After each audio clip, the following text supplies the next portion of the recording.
नमस्कार दोस्तों, मैं हूं यशवंत कानेटकर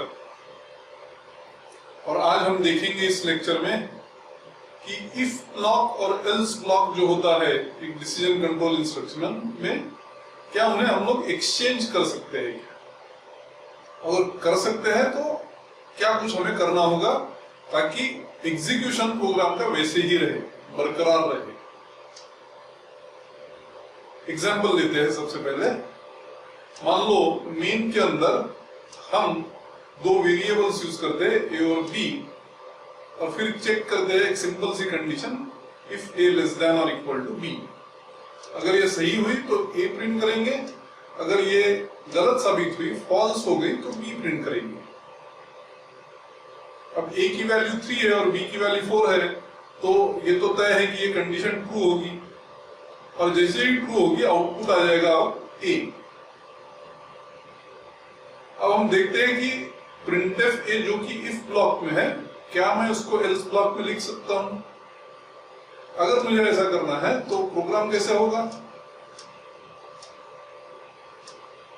प्रिंटफ बी हम लोगों ने इफ ब्लॉक में लिख दिया और प्रिंटफ ए एल्स ब्लॉक में लिख दिया।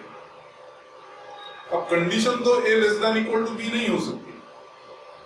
अब की बार हमें कंडीशन को रिवर्स करना होगा और लिखना होगा if A greater than B. A less than equal to B के अपोजिट क्या है? A greater than B.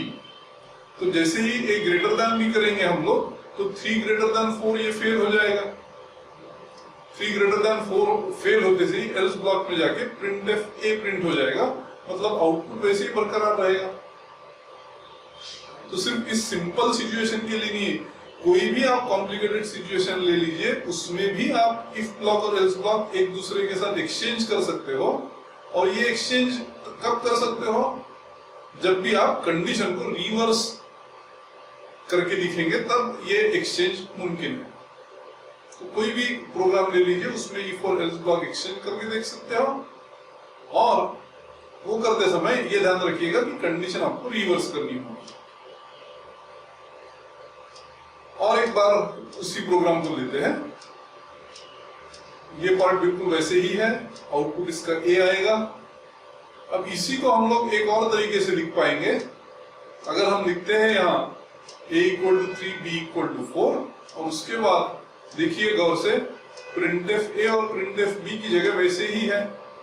मतलब अब की बार हम लोगों ने इफ और एल्स ब्लॉक एक्सचेंज नहीं किया है। अगर ऐसा है तो मैं क्या कंडीशन लिखूंगा? मेरे को कोई वजह से A less than equal to B नहीं लिखना है। कोई और तरीका है क्या मेरे पास जिसके थ्रू मैं एग्जीक्यूशन करके आउटपुट तो वही ला पाना चाहता हूं, पर मैं condition A less than equal to B नहीं लिखूंगा। उसके बदले मैं क्या लिखूंगा?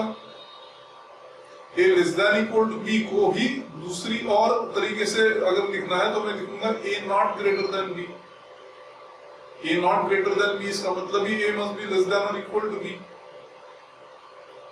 तो ये A not greater than B मैं लिखने की अगर कोशिश करता हूं तो मुझे एरर मिलेगा, क्योंकि नॉट ग्रेटर देन जैसा कोई ऑपरेटर सी प्रोग्रामिंग में एग्जिस्ट ही नहीं करता। इसलिए मुझे लिखना होगा if not A greater than B.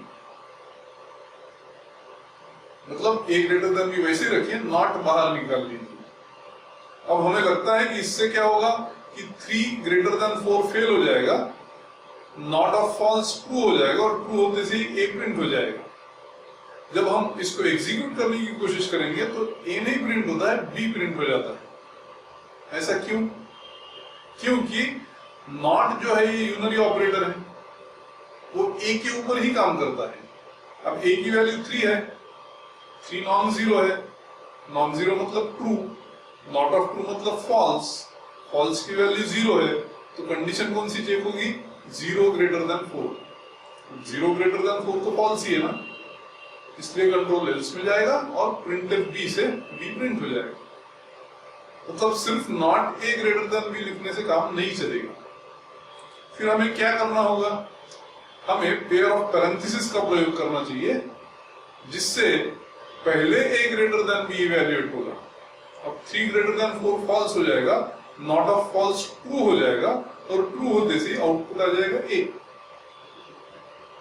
मतलब अगर आपको इफ ब्लॉक और एल्स को आप एक्सचेंज नहीं करना है तो कंडीशन रिवर्स नहीं करना है आपको, वही कंडीशन अलग तरीके से लिखना है।